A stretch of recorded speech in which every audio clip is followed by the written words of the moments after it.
This past Sunday, we had Luke 24 as our gospel reading, and there was two disciples walking from Jerusalem to Emmaus. And while they're walking, it says Jesus walks up alongside of them, although they didn't recognize him. And Jesus says, "What are you talking about?" The disciples stop, looking sad, it says. They say, "Are you the only one who doesn't know the things that have taken place?" From there, Jesus simply says, "What things?" And then the disciples go on to list off their woes of, well, they handed Jesus over to the chief priests and they condemned him and they crucified him. And then they say, "We had hoped that he would be the one to redeem Israel." Right there we see how Jesus was able to ask a simple question in a non-judgmental way about what things, and it allowed the disciples a chance to open up and share what was bothering them, share their woes, share their sorrows and grief.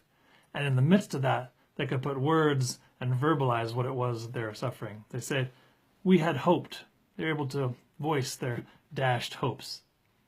I think relationships and communities at their best are places where we can walk alongside one another, supporting and caring for one another in our joys and in our sorrows and in our grief.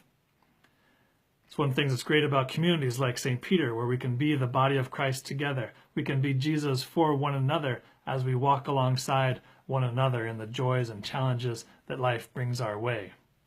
This coming Sunday, I look forward to giving the Bibles to our first graders. As we have the first graders and parents come forward, we can walk alongside first graders and their parents in this important part of faith formation and sharing the good news of God's love with them through scriptures.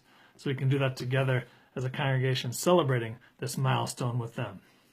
Kids are also going to be singing for us at the 10:30 service.